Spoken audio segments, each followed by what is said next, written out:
नमस्कार दोस्तों, study with ओझा में आपका बहुत बहुत स्वागत है। दोस्तों कैसे हैं आप लोग? आई होप अच्छे होंगे। दोस्तों हमेशा की तरह एक और वीडियो के साथ हाजिर हूँ टॉप 10 सीरीज के साथ, जो कि आपके एग्जाम के लिए काफ़ी इंपॉर्टेंट है। तो चलते हैं, देखते हैं कि आप लोगों की जीके जीएस की तैयारी कैसे चल रही है और आप हमारे टॉप 10 क्वेश्चनों में से कितने क्वेश्चन के आंसर कर पाते हैं। वीडियो के लास्ट में आप अपना स्कोर हमें कमेंट बॉक्स के माध्यम से बता सकते हैं कि आज का स्कोर आप लोगों का क्या रहा। और दोस्तों ये टेस्ट अगर आप लोग यूपीएसआई, एसएससी जीडी या फिर यूपी ट्रिपल एससी पेड जैसे एग्जाम की तैयारी कर रहे हैं तो ये टेस्ट आप लोगों के लिए काफ़ी महत्वपूर्ण होगा।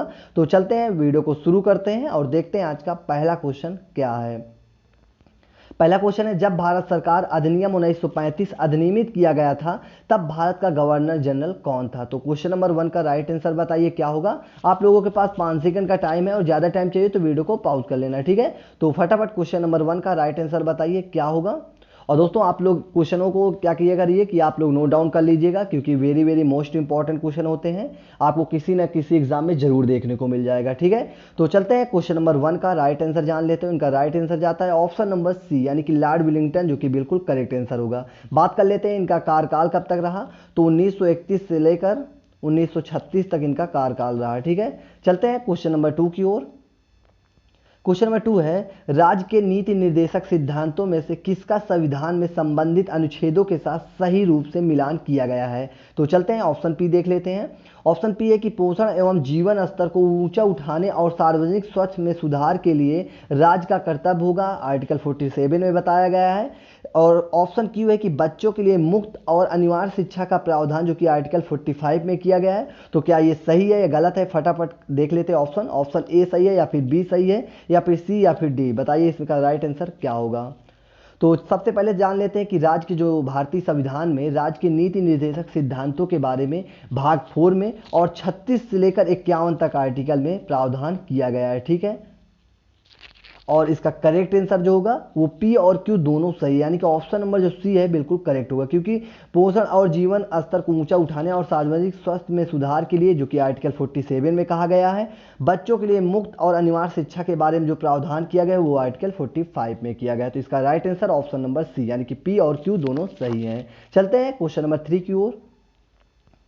क्वेश्चन नंबर 3 है, सूचना का अधिकार यानी कि आरटीआई अधिनियम 2005 के तहत किस धारा में सूचना आयोग के कार्य और शक्ति का उल्लेख किया गया है? तो फटाफट बताइए दोस्तों, क्वेश्चन नंबर 3 का राइट आंसर क्या होगा। इंपॉर्टेंट क्वेश्चन है, आरटीआई से संबंधित क्वेश्चन, जो कि आपके यूपीएसआई का जो कि फेवरेट क्वेश्चन है, क्योंकि अक्सर आपको आरटीआई से संबंधित क्वेश्चन जरूर पूछता है, ठीक है। तो चलते हैं, इसका करेक्ट आंसर देख लेते हैं दोस्तों। तो सूचना का अधिकार यानी कि आरटीआई अधिनियम 2005 के तहत जो कि सूचना आयोग के कार्य और शक्ति का उल्लेख किया गया धारा 18 में, यानी कि ऑप्शन नंबर 20 का बिल्कुल करेक्ट आंसर होगा। बात कर लेते हैं कुछ इंपॉर्टेंट धारा जो है। तो धारा 3 जो कि इंपॉर्टेंट है, इसमें क्या है, तो सूचना प्राप्त करने का अधिकार के बारे में बताया गया है। और ऑप्शन जो डी है, यानी कि धारा 6 में सूचना प्राप्त करने का आवेदन की प्रक्रिया के बारे में बताया गया कि कैसे उसका फॉर्म फिलअप करते हैं, ठीक है। चलते हैं क्वेश्चन नंबर 4 की ओर। क्वेश्चन नंबर 4 है, थीम हमारी जनगणना हमारा भविष्य निम्नलिखित में से किस वर्ष में की गई जनगणना का थीम था? तो फटाफट बताइए दोस्तों कि किस जनगणना वर्ष का ये थीम था, हमारी जनगणना हमारा भविष्य। क्वेश्चन नंबर 4 का राइट आंसर बताइए क्या होगा। तो चलते हैं, क्वेश्चन नंबर 4 का राइट आंसर जान लेते हैं। उसका राइट आंसर जाता है ऑप्शन नंबर बी, अगर आप लोगों ने दिया तो बिल्कुल करेक्ट है, यानी कि 2011 का जो हमारा थीम था, हमारी जनगणना हमारा भविष्य, ठीक है। इसी के साथ जान लेते हैं कि 2021 का हमारा क्या थीम है, क्योंकि आने वाले एग्जाम में आपसे 2021 का भी पूछ सकता है। तो याद रखना 2021 का जो थीम है वो जन भागीदारी से जन कल्याण है, ठीक है। याद रखना, नोट डाउन कर लीजिएगा। चलते हैं क्वेश्चन नंबर 5 की ओर। क्वेश्चन नंबर 5 है, निम्नलिखित में से कौन से इंदिरा साहनी बनाम भारत संघ मामले में पारित फैसले के बारे में सही है? तो ऑप्शन पी कह रहा है कि आरक्षण किसी भी तरह से मानदंड के 50% से अधिक नहीं हो सकता होगा या नहीं हो सकता। ऑप्शन क्यू कह रहा है कि आरक्षण के नीतियों के दौरान नवोन्नत वर्ग को अनिवार्य रूप से बाहर रखा जाना चाहिए। ऑप्शन आर कह रहा है कि पदोन्नति में कोई आरक्षण नहीं होना चाहिए। तो फटाफट बताइए दोस्तों, क्वेश्चन नंबर 5 का राइट आंसर क्या होगा। तो सबसे पहले दोस्तों ये जान लेते हैं कि जो ये इंदिरा साहनी बनाम भारत संघ मामला है ये कब हुआ था। तो ये मामला जो कि इसका 1992 में सुप्रीम कोर्ट ने फैसला दिया था 1992 में, इसका फैसला आया था और फैसले में साफ साफ बोला गया था कि आरक्षण किसी भी तरह के मानदंड के 50% से अधिक नहीं होगा। ये बिल्कुल सही है। ऑप्शन क्यू भी क्या है, आरक्षण की नीतियों के दौरान नाउंत वर्ग को अनिवार्य रूप से बाहर रखा जाना चाहिए, ये भी सही है। ऑप्शन नंबर आर जो है पदोन्नति में कोई आरक्षण नहीं होगा, तो ये भी सही है। यानी कि इसका क्वेश्चन नंबर 5 का राइट आंसर जाता है ऑप्शन नंबर बी, यानी कि पी क्यू आर, जो कि तीनों क्या है तो सही है। ठीक है, चलते हैं क्वेश्चन नंबर 6 की ओर। क्वेश्चन नंबर 6 है, इनमें से कौन से अपराध के मूलभूत तत्व हैं? तो फटाफट देख लेते हैं ऑप्शन। ऑप्शन पी कह रहा है इंसान द्वारा किए गए हो, ऑप्शन आर है कि आपराधिक इरादा हो, और ऑप्शन आर है कि कोई अवैध कार्य या चूक हो, ऑप्शन नंबर एस है कि किसी अन्य व्यक्ति के शरीर, मन, प्रतिष्ठा और संपत्ति को चोट पहुंचाना। तो इसका राइट आंसर क्या होगा? ऑप्शन आपके सामने है और फटाफट इसका कमेंट बॉक्स के माध्यम से हमें राइट आंसर बताइए क्या होगा। अपराध के मूलभूत तत्व के बारे में पूछ रखा है। तो चलते हैं क्वेश्चन नंबर 6 का राइट आंसर जान लेते हैं। इसका राइट आंसर जाता है ऑप्शन नंबर ए, यानी कि पी क्यू आर और एस, जो कि सभी क्या हैं तो सभी अपराध के मूलभूत तत्व हैं। यानी कि इंसान द्वारा किए गए हों, आपराधिक इरादा हो, कोई अवैध या कारचूक हो, या फिर किसी अन्य व्यक्ति के शरीर, मन, प्रतिष्ठा या फिर संपत्ति को चोट पहुंचाना, ये सब क्या है तो ये एक अपराध के मूलभूत तत्व हैं। चलते हैं क्वेश्चन नंबर 7 की ओर। क्वेश्चन नंबर 7 है, चुंबकीय गोलक घनत्व की इकाई क्या है? तो फटाफट बताइए दोस्तों कि क्वेश्चन नंबर 7 का राइट आंसर क्या होगा। आप दोस्तों हमें कमेंट बॉक्स के माध्यम से आंसर बता सकते हैं कि इसका राइट आंसर क्या होगा क्वेश्चन नंबर 7 का।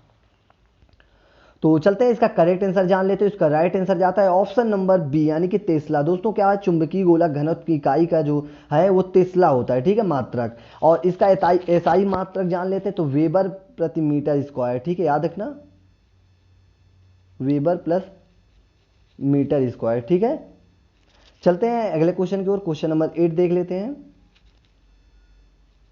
क्वेश्चन नंबर 8 है, भारतीय प्रतिभूति एवं विनिमय बोर्ड यानी कि सेबी को पूर्ण वैधानिक अधिकार कब दिया गया था? तो फटाफट बताइए दोस्तों क्वेश्चन नंबर 8 का राइट आंसर क्या होगा। यहाँ पे सेबी की बात कर रहा है, तो आप इसके बारे में बताइए दोस्तों।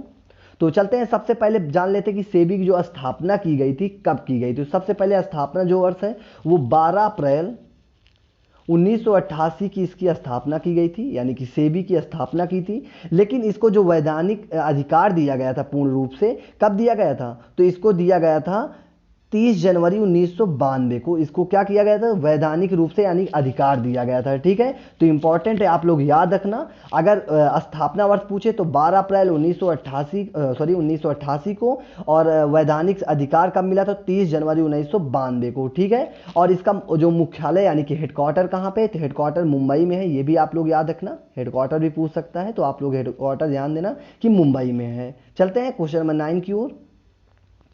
क्वेश्चन नंबर 9 है, भारत में सिंचाई के लिए निम्नलिखित तरीकों में से कौन सा अधिक प्रचलित है? तो फटाफट बताइए दोस्तों। इजी क्वेश्चन है बट इंपॉर्टेंट है। अक्सर आपके एग्जाम में ऐसे क्वेश्चन देखने को मिल जाते हैं, लेकिन इजी भी क्वेश्चन देखा जाए तो है, क्योंकि कई बार ये एग्जाम में आ चुका है। ठीक है, तो चलते हैं क्वेश्चन नंबर 9 का राइट आंसर जान लेते हैं। इसका राइट आंसर जाता है ऑप्शन नंबर बी, यानी कि कुएं से और ट्यूबवेल के से सिंचाई। ठीक है दोस्तों, भारत में जो कि सिंचाई के लिए सबसे अधिक जो कि कुएं द्वारा या फिर ट्यूबवेल से जल सिंचाई अधिक प्रचलित है। ठीक है, चलते हैं क्वेश्चन नंबर 10, जो कि आज का हमारा लास्ट क्वेश्चन होगा। देख लेते हैं क्या है।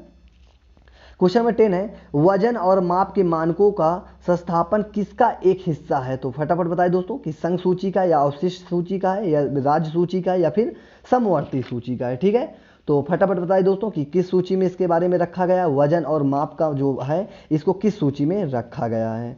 Question number 10। और दोस्तों इसी के बाद आप लोग हमें कमेंट बॉक्स के माध्यम से ये बताइए कि आज का स्कोर आप लोगों का क्या रहा। ठीक है, तो सबसे पहले बात कर लेते हैं दोस्तों कि जो संविधान की अनुसूची 7 में 3 सूचियों का उल्लेख किया गया है। कौन कौन सी? तो संघ सूची, राज्य सूची और समवर्ती सूची के बारे में उल्लेख किया गया है। और यहाँ पे वजन और माप के मानकों के बारे में पूछा गया है कि किस में रखा गया, किस सूची में। तो इसका right answer option number D, यानी कि समवर्ती सूची में। वजन और माप का जो उल्लेख किया गया है वो समवर्ती सूची में है। ठीक है, बात कर लेते हैं समवर्ती सूची के बारे में।